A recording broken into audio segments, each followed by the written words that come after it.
በዚህ በአማራ ፋኖ ብሔራዊ ኃይል በአራቱም ቀጠናዎች በአራቱም እዞች በርካታ ትንቅንቅና ተጋድሎዎችን እያደረገ የቀጠለበት ሁኔታ ነው ያለው። የተደረጉ የአውደ ውጊያ መረጃዎች እጅ ላይ ደርሰዋል። ያ በአማራ ፋኖ ብሔራዊ ኃይል ምዕራብ አማራ ቀጠና ቴዎድሮስ እዝ የተደረጉ ተጋድሎዎች አሉ። በጣም አስደናቂ ጀብዶች ተፈጽመው ትላልቅ ድሎች የተመዘገቡበት ነው። በዚሁ በምዕራብ አማራ ቀጠና ቴዎድሮስ እዝ ጎጃም አገው ምድር ክፍለ ጦር በወንድማማች ብርጌዶቹ ትልቅ ድል ያስመዘገቡበት ሁኔታ አለ። አፋባሃ ምስራቅ አማራ ቀጠና ቴዎድሮስ እዝ ጎጃም አገው ምድር ክፍለ ጦር የአስር አለቃ ኤፍሬም አጥናፉ፣ ቢትወደድ መንገሻ፣ ቀኛዝማች ስሜነ ደስታ፣ ቲሊሊ ዘንገና ጊዮን ብርጌዶች በጥምረት ጠላትን ምሳልታ ተራራ ላይ ድባቅ መጥተዋል። እንግዲህ እዛ አካባቢ ሰፍሮ የሚገኘውን የአገዛዙ ዙፋን ባቂ ሰራዊት ስበር ነው እንግዲህ ድል የተጎናጸፉትኝ። በዚህም እንግዲህ ከንጋቱ 3 ሰዓት አካባቢ እስከ ቀን 8 ሰዓት አካባቢ ድረስ ነው ውጊያው የተካሄደው። አገዛዙ ዙ 23 ሞርተር፣ ድሽቃ፣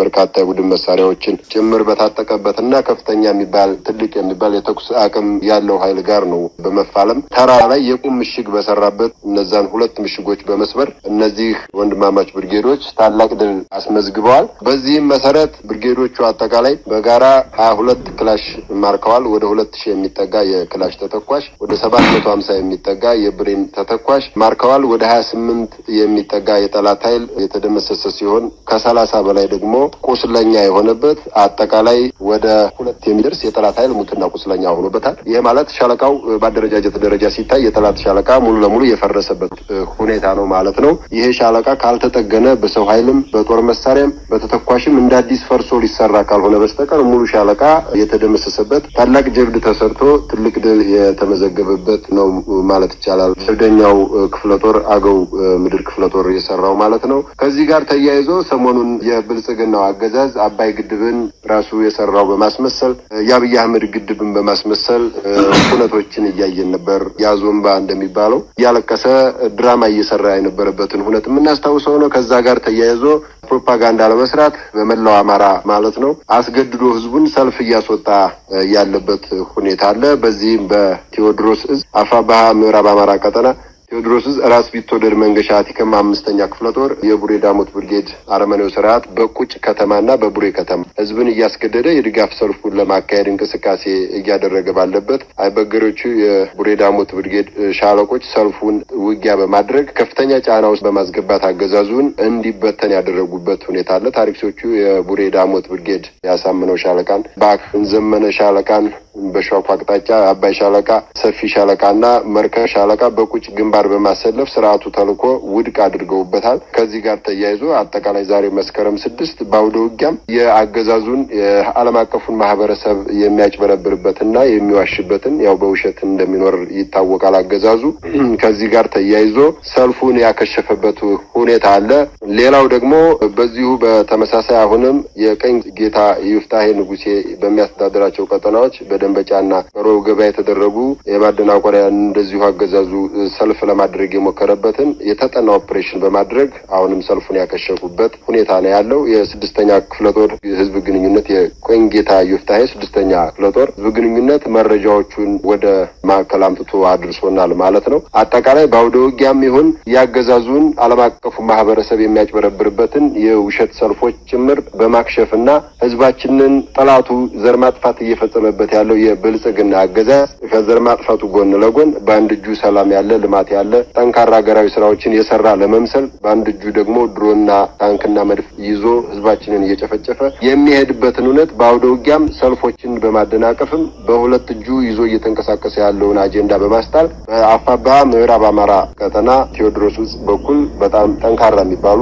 አመርቂ ውጤታማ ስራዎች ስራት ድል የተጎናጸፍንበትና ታላቅ ድል ያገኘንበት ዕለት ነው ማለት ነው። በሌላኛው የአማራ ፋኖ ብሔራዊ ኃይል ቀጠና ሚኒልክ እዝ በጣም ጠንካራ የሚባሉ ተጋድሎዎች እየተደረጉ ያሉበት ሁኔታ አለ።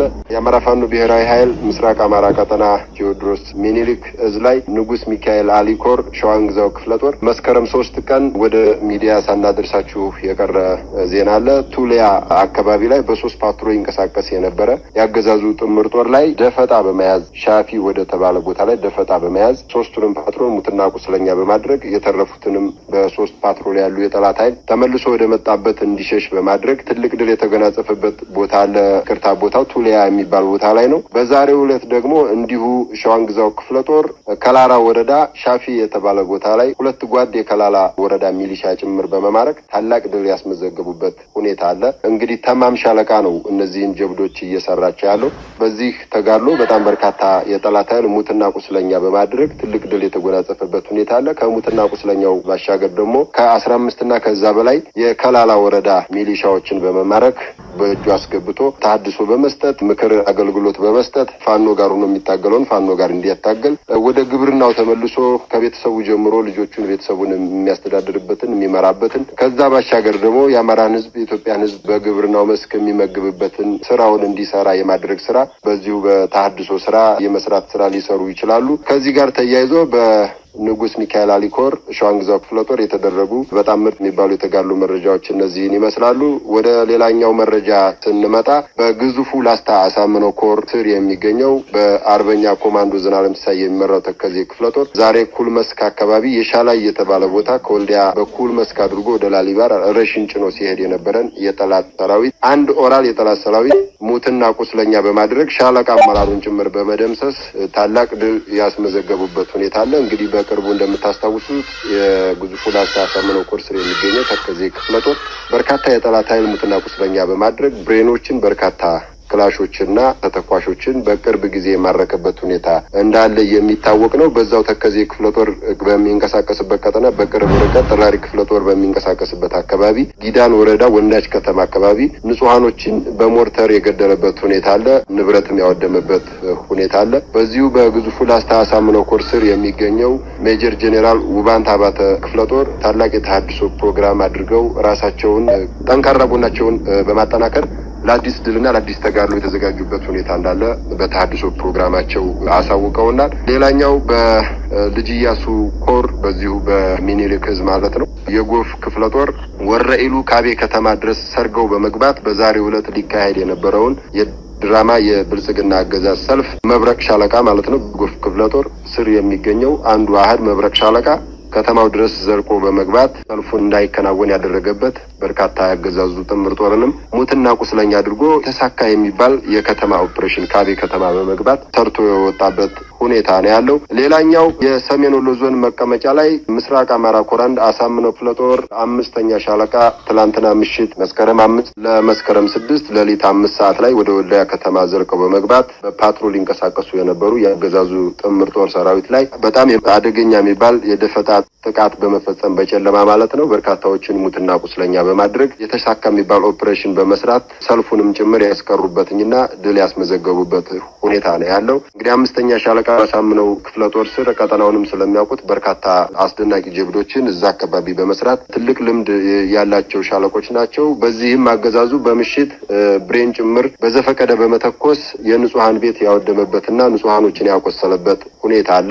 ሌላኛው የሚኒሊክ ዕዝ ልዩ ዘመቻ ማለት ነው ቆቦ ከተማ ድረስ እንደዚሁ በጨለማ ሰርገው በመግባት ትላንትና ሌሊት ማለት ነው ለመስከረም 6 ሌሊት ራያ ቆቦ መቀመጫው ቆቦ ከተማ እንደሆነ ይታወቃል። ፖሊስ ጣቢያው ላይ በመግባት ህንጻ አለ። እሱን ህንጻ በ2 አርቢጂ ላውንቸር ማለት ነው በርካታ ያገዛዙ ወዳደር ካድሬዎች፣ አድማ ብተና፣ የደህንነት ሰዎች፣ የሚሊሻ አመራሮችና ሌሎች የጸጥታና የፖለቲካ አመራሮች በተኙበት የላውንቸር ወይም አርፒጂ ጥቃት በመፈጸም በቁጥር እስከ 10 የሚደርሱ ሙትና ቁስለኛ በማድረግ በቁጥር ያልታወቀ ቁስለኛ ደግሞ ወደ ሌላ አካባቢ እንዲሄድ ያደረጉበት ሁኔታ አለ። ይሄ እንዳይታይበት አገዛዙ አካባቢውን ለሲቪሊያን እንቅስቃሴ ዝግ በማድረግ ገመናውን ሸፍኖ የዋለበት ሁኔታ ነው ያለው። የሆነ ሆኖ መረጃው ከኛ ስለማይርቅ ወደ እጃችን ደርሷል።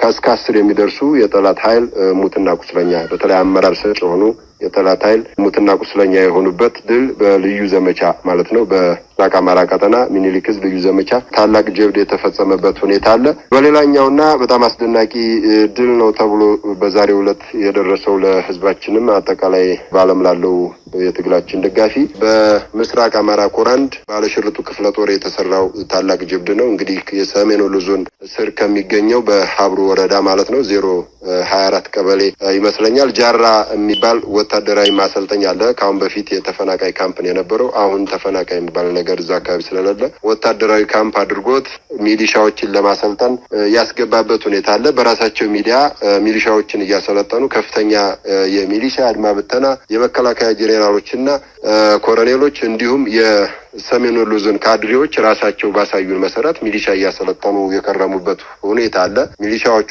ከተለያዩ የሰሜን ወሎ አካባቢዎች ናቸው እንግዲህ ተመልምለው ወደ ቦታው የሄዱትኝ። አማራ ሕዝብ ላይ ዘር ማጥፋት እየተፈጸመ ዘር ማጥፋት የሚፈጸምበት ወገናቸው ላይ አሁንም ተባባሪ ለመሆንና ተጨምረው ዘር ማጥፋቱን ለማጠናከር በ5,000 ብር ደሞዝ እና በ7,000 ብር ደሞዝ ህዝባቸው ላይ ዘር ማጥፋት ለመፈጸም ወደ ጃራ አካባቢ የከተሙ ባለፉት 2 ዓመትና ከዛ በላይ በፍጹም ትዕግስት የለመናቸው ወገናቸው ላይ ዘር ማጥፋት እየተፈጸመ ነው። ህዝባችን ሃይማኖት አልባ ሙስሊም ክርስቲያን አገር አልባ ሆኗል። የአማራ ህዝብ ዘር ማጥፋት እየተፈጸመበት ነው። ጤና የለም፣ ትምህርት የለም፣ ግብርና የለም፣ መሰረተ ልማቶች ወድመዋል። ስለዚህ ከህዝባችሁ ጎን መቆም አለባችሁ። ከፋኖ ጎን ሆናችሁ ይህንን ዘር ማጥፋት መቀልበስ አለባችሁ። ካልቻላችሁ ደግሞ አርፋችሁ ተቀመጡ፣ በግብርናው ዘርፍ ህዝባችሁን አገልግሉ፣ ቤተሰባችሁን ምሩ በሚል ለበርካታ ጊዜያት እንግዲህ ከ2 ዓመት በላይ የለመናቸው አካላቶች ለ5,000 እና ለ7,000 ብር ደሞዝ ብለው ያገዛዙን የሐሰት ትርክት በመቀበል የሐሰት ስሁት ዓላማ በመቀበል ወደ ጃራ ማሰልጠኛ ካምፕ የገቡ በርካታ ቁጥር ያላቸው የሰሜን ወሎ ዞን አካባቢዎች የተሰባሰቡ ሚሊሻዎች እንግዲህ ዛሬ